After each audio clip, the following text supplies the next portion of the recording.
Creía que lo peor que podía hacer era engañar a mi esposo, hasta que me descubrí riéndome mientras otro hombre lo empujaba delante de todos. Ese fue el instante exacto en el que mi vida se rompió.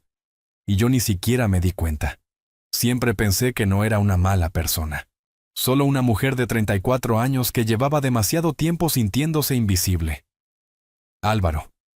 Él era bueno, demasiado bueno, tan correcto, tan estable, tan predecible, que un día dejé de sentirme viva. Y cuando Javier, mi jefe, empezó a mirarme como si yo fuera la única mujer en una oficina llena de gente, simplemente dejé que ocurriera. Al principio fueron comentarios tontos, casi inocentes. Ese peinado te queda increíble. Siempre salvas el caos en esta oficina. Palabras que me devolvían algo que creía perdido. Poco a poco, quedarme a trabajar hasta tarde se convirtió en una especie de ritual. Yo, mi escritorio, y Javier apoyado junto a mí con esa sonrisa fácil que sabía exactamente lo que provocaba. Álvaro, mientras tanto, ni sospechaba. Llegaba a casa después de esas noches con un olor que no era del todo mío. Y él simplemente sonreía, me besaba la mejilla y volvía a la estufa. Ni una pregunta, ni un gesto de duda, ni un maldito ¿por qué llegas tan tarde? Esa tranquilidad me irritaba. Una parte de mí deseaba que me confrontara, que al menos mostrara un poco de celos. Algo que me dijera que aún le importaba. Pero no. Álvaro solo decía que estaba orgulloso de mí, que trabajaba muy duro, que no me exigiera tanto. ¿Cómo podía ser tan ciego? Cuando le conté a Alba lo de la colonia, mi mentira ridícula de que era alguien del pasillo, ella se rió. Álvaro debería alegrarse de que otro hombre te vea atractiva, dijo guiñando un ojo. Significa que aún vales algo, valiosa. Esa palabra me golpeó más fuerte que cualquier culpa. Esa noche entré dejando caer comentarios sobre cómo Javier decía que mi eficiencia era inigualable. Álvaro solo sonrió, como si ya lo supiera desde siempre. Yo quería pelea, drama, algo que me hiciera sentir real. Pero él solo sirvió vino y me preguntó por el día de Daniela. Más tarde, escuché su voz leyendo el cuento de nuestra hija. Esa voz suave, segura. Esa voz que antes me hacía sentir protegida. Y que ahora solo me recordaba lo aburrida que me parecía nuestra vida. ¿Por qué él podía conformarse con tan poco, mientras yo me estaba quemando por dentro? Las mentiras empezaron a fluir con naturalidad. Reuniones que no existían, almuerzos interminables que eran solo excusas para sentirme deseada. Una vez, Álvaro llamó mientras yo reía con Javier en una terraza, y lo ignoré. Más tarde, le dije que tenía el móvil en silencio. Él lo aceptó sin reproches. Esa noche, sin embargo, me miró un momento más largo de lo normal. ¿Eres feliz?, preguntó. Claro, respondí, casi molesta. Su silencio fue una herida que tardaría en entender. Javier, en cambio, sabía exactamente qué decir. «Mereces más de lo que tienes en casa», susurró un día, rozando mi mano mientras me pasaba unos documentos. «Tienes demasiada ambición para vivir como una simple esposa y madre». Sus palabras se calentaron dentro de mí como un veneno dulce. No era infidelidad, me repetía. Solo atención. Solo sentirme viva otra vez. Pero las grietas empezaron a aparecer. Andrea, mi cuñada, me miró de arriba abajo cuando le dije que Álvaro exageraba, que decía que pasaba demasiado tiempo en la oficina. «Ajá», respondió sin más. Ese «ajá» me heló. Y luego fue Daniela, mi hija, sus ojos grandes preguntando, «Mamá, ¿por qué ya no vienes a cenar?» Y en la fiesta, el clímax de mi arrogancia. Javier empujó a Álvaro. Yo reí, aplaudí incluso. Me sentí poderosa, deseada, invencible. 30 segundos después, unos papeles cayeron en mi regazo. Y fue entonces cuando entendí la verdad más aterradora de todas. Álvaro no estaba destrozado. Álvaro estaba preparado. Y yo acababa de cometer mi último error. Pensaba que aún tenía el control. Hasta que mi propia hija me preguntó por qué ya no estaba allí para arroparla por las noches. Ese fue el primer golpe que no quise ver. Le dije que mamá tenía un trabajo importante, que todo era para comprarle cosas bonitas. Daniela asintió, pero sus ojos, esos ojos que siempre brillaban cuando yo entraba en su habitación, se apagaron un poco. Me repetí que lo entendería cuando fuera mayor.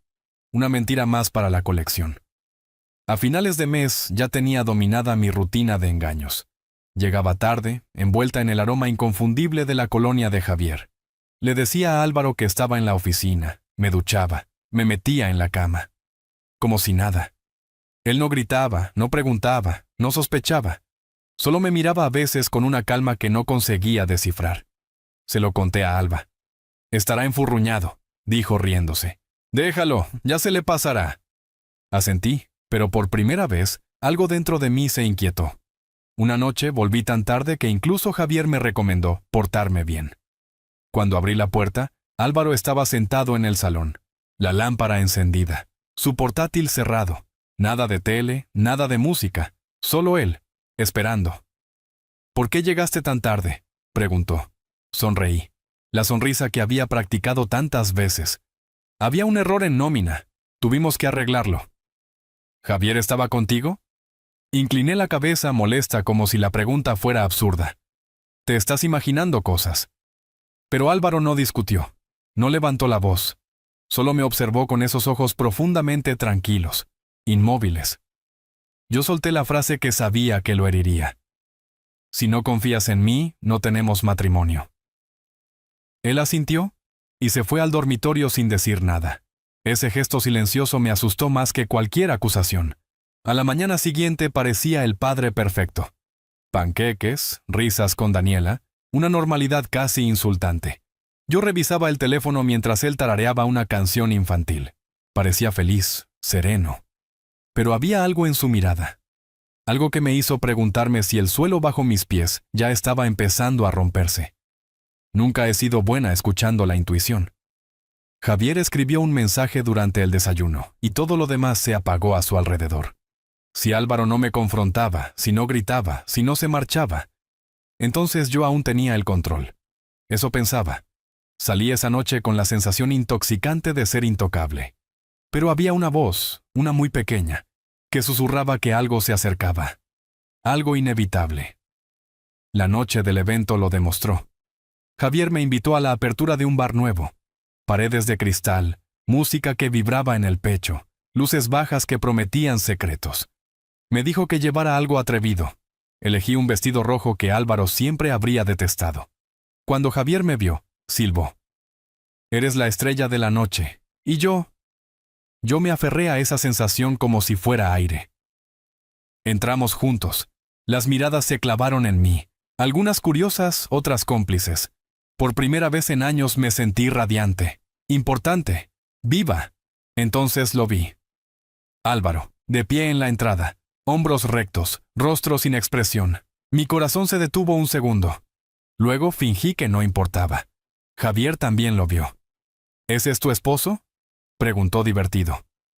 Asentí con falsa despreocupación. Álvaro no vino directamente. Observó, analizó, y entonces cruzó la sala con pasos firmes, deteniéndose justo frente a nuestra mesa. ¿Qué haces aquí?, preguntó, en voz baja. Hago contactos, respondí, como si fuera obvio. Me avergüenzas apareciendo así. Miró a Javier. ¿Esto es lo que significan tus noches en la oficina? Puse los ojos en blanco. ¿Eres paranoico? No montes una escena. Javier se recostó, disfrutándolo como un espectáculo. Quizá Álvaro debería irse si no puede manejarlo, dijo. Álvaro no pestañeó. Sigue siendo mi esposa, respondió con calma. Javier soltó una risa y lo empujó con el pecho. Álvaro retrocedió un paso, y mi reacción fue la peor versión de mí. No sentí miedo. Sentí euforia. Aplaudí como si fuera un triunfo. Álvaro debería aprender a ser un hombre de verdad, me oí decir, riendo fuerte. Las miradas se giraron hacia nosotros. Yo creí haber ganado. Hasta que Álvaro se enderezó lentamente, se sacudió la ropa y no respondió al empujón. En cambio, metió la mano en su chaqueta y sacó un sobre. Lo dejó sobre la mesa frente a mí. No dijo una sola palabra. Mi risa se cortó en seco. Tomé el sobre. Lo abrí. El mundo se me cayó encima. Papeles legales, divorcio, custodia, estados financieros, todo preparado, cada casilla llena, cada estrategia anticipada. Javier silbó detrás de mí. Tu esposo no es tan débil como pensabas, susurró. Mis manos temblaban mientras guardaba los documentos. Y por primera vez, supe que no tenía el control de nada. Miré a Álvaro esperando explosión, un grito, un insulto, algo. Pero no. Su rostro estaba sereno, casi frío, como si yo fuera una desconocida más en aquel bar lleno de sombras. Ya terminé, dijo simplemente, dándose la vuelta. Y su silencio fue más violento que cualquier empujón. La gente había visto todo. El golpe de Javier, mis aplausos, mi risa, y ahora veían a mi esposo marcharse con una dignidad que me hizo temblar. Javier retiró su mano de la mía como si quemara. Tal vez deberías resolver tu situación antes de seguir saliendo conmigo. Soltó con voz ligera. Minutos después estaba riéndose con otra mujer en la barra, como si yo nunca hubiera existido. Lo que segundos antes sentía como triunfo se deshizo en pánico. Llamé a Alba casi gritando mientras corría a casa. Álvaro me ha humillado, Alba. Es teatro. Solo quiere asustarme. Ningún hombre lleva eso hasta el final, respondió ella segura. Está fanfarroneando. Me aferré a sus palabras como si fueran aire, pero al abrir la puerta, lo supe. El lado de la cama de Álvaro estaba vacío, la mitad de su armario desaparecida, la carpeta de documentos que siempre dejaba en la cocina. Ya no estaba. Solo quedaba el sobre pesado en mi mesita de noche, esperándome, recordándome lo que yo seguía intentando negar. Fui a la habitación de Daniela, su cama impecable, sus juguetes ordenados. El silencio era antinatural. Álvaro debía haberla llevado con Andrea. El pánico subió, pero lo aplasté bajo indignación. Solo me quiere asustar, pensé. Volverá cuando se le pase. Pero al acostarme, el sobre parecía respirar, vivo, gritándome que mi risa en el bar había sido mi sentencia. A la mañana siguiente, el silencio era una prisión. Entré en la habitación de Daniela. No había muñecas, no había libros. Entonces sí. El pánico me atravesó entero. Llamé a Álvaro. Buzón. Dejé un mensaje exigiendo saber dónde estaba nuestra hija, amenazando, suplicando. Nada. Una hora después, un mensajero llamó a la puerta. Otro sobre. Más grueso, más frío. Dentro había copias del divorcio, las solicitudes de custodia, bloqueos financieros y una orden de restricción temporal que me prohibía sacar a Daniela de la escuela sin su permiso. Mis manos temblaban tanto que casi dejé caer los papeles. Llamé a Alba. No entres en pánico, dijo. Ningún juez le quita un hijo a su madre por una escena y un romance. Pero cuando le envié las fotos del contenido, el silencio la devoró. Capturas de mensajes que juré haber borrado. Correos confirmando reuniones nocturnas falsas. Declaraciones de un compañero de trabajo que me había visto con Javier. Sentí como la garganta se cerraba. ¿Qué hago, Alba? Estaba pálida. Álvaro lleva meses planeando esto, susurró. Ese pensamiento me heló más que las firmas en los documentos. Mientras yo me reía de él, él construía un caso, pieza por pieza, sin que yo lo notara. Esa tarde llegaron mis padres. Les enseñé los documentos esperando apoyo, pero encontré otra cosa. Decepción. Mi padre, con la mandíbula rígida. ¿De verdad estabas saliendo con tu jefe? Intenté negarlo, intenté minimizarlo, pero las pruebas me dejaban desnuda ante ellos. Mi madre suspiró. No puedo defenderte esta vez. Alba insistía en que Álvaro era manipulador, que quería poner a todos en mi contra, pero ni ella creía sus propias palabras. Esa noche, Álvaro volvió. No para hablar, no para arreglar nada, solo para recoger más cosas. Estaba tranquilo, dolorosamente tranquilo. ¿Leíste todo?, preguntó. Es ridículo, estás exagerando. Nada pasó con Javier. Álvaro levantó una ceja. ¿Entonces todo esto es falso? Abrí la boca, pero no salió ninguna palabra. ¡Ni una! No voy a gritar, dijo guardando su carpeta. No voy a pelear. El tribunal decidirá. Yo di un paso adelante, desesperada. Podemos arreglarlo. Todavía te amo. Me miró como si mis palabras ya no pudieran tocarlo. Celebraste cuando otro hombre me empujó, murmuró. Eso fue suficiente. Esas palabras me atravesaron como un cuchillo. Álvaro besó un peluche de Daniela y se fue sin volver la vista. Alba tenía razón. Necesitaba un abogado. Lo contraté esa misma noche. Pero cuando mi abogada leyó los documentos, su expresión cambió. Se puso seria, muy seria. Los jueces escuchan muchas historias, dijo. Pero los documentos no mienten. Entonces supe que mi máscara había caído y que estaba más sola de lo que jamás imaginé. Nunca imaginé que Álvaro pudiera moverse tan rápido, tan metódicamente.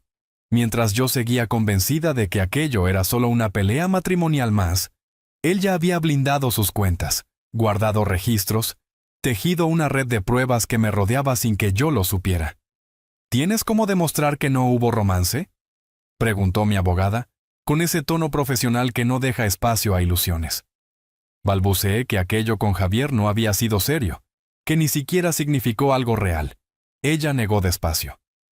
El tribunal no juzga emociones, juzga hechos. Días enteros llamé a Álvaro. Le dejé mensajes rompiéndome por dentro, que estaba arruinando nuestra familia, que Daniela me necesitaba, que estaba exagerando.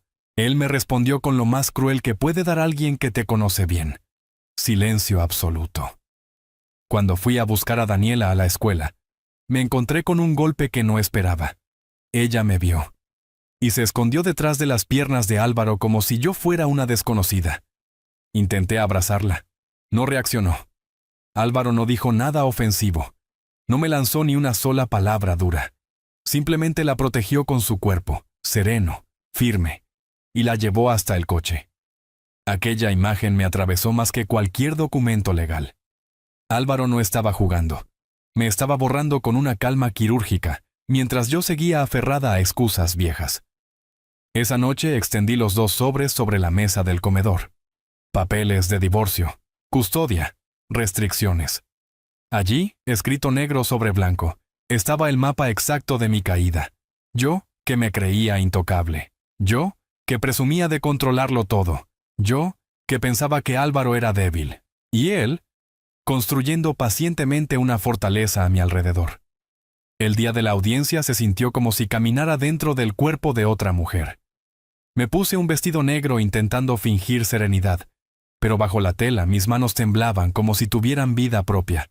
Álvaro estaba allí, recto, inmutable, ni una mirada hacia mí. La carpeta que tantas veces vi en nuestra cocina apareció sobre la mesa del tribunal. Cada folio era un golpe seco. Fotos entrando al edificio de Javier, capturas de mis mensajes a Alba, correos que demostraban mis mentiras, testimonios de compañeros que me habían visto salir con él. Intenté mantener el control, pero el frío me subía por la espalda. Mi abogada habló, sí, pero su voz tenía la fragilidad de quien sabe que lucha contra una pared.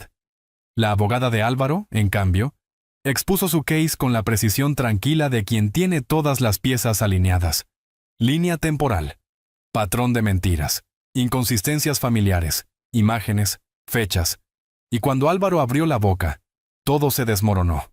No busco castigar a nadie, dijo. Solo quiero estabilidad para mi hija. Necesita un entorno seguro, sin humillación ni engaños.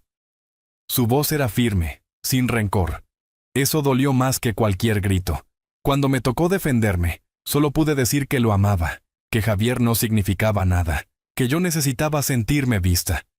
Mi voz sonó patética incluso para mis propios oídos. El juez arqueó una ceja. Si no era importante, ¿por qué esconderlo? ¿Por qué reír cuando el señor fue empujado en público? Me quedé sin palabras. Mis padres no se atrevieron a sostener mi mirada. Andrea parecía satisfecha, como si hubiera esperado ese momento por años. Alba era la única que intentaba salvarme, llamando cruel a Álvaro en susurros. Pero incluso ella sabía que la defensa era insostenible. La sentencia llegó rápido, cortante. Custodia temporal completa para Álvaro. Visitas supervisadas para mí. Cuentas congeladas. La casa asignada a él. Mi abogada murmuró la palabra apelar, pero su expresión ya hablaba de derrota. Álvaro no celebró, no sonrió, no mostró alivio. Solo agradeció al juez con una cortesía fría, recogió sus papeles y salió de la sala. Daniela, agarrada a la mano de Andrea, pasó junto a mí sin siquiera voltear la cabeza. Me quedé sola en el banco, incapaz de moverme. Al regresar a casa, el vacío era devastador. Su ropa ya no estaba, sus libros desaparecidos, la taza que usaba cada mañana. Fuera. Los juguetes de Daniela, sus dibujos pegados a la nevera.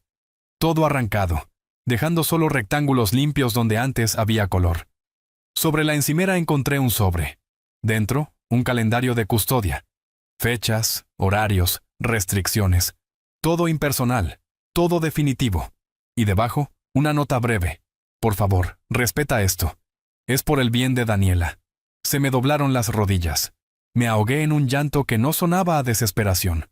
Sonaba a final. Álvaro no necesitó destruirme. No recurrió a gritos, ni a escenas, ni a violencia.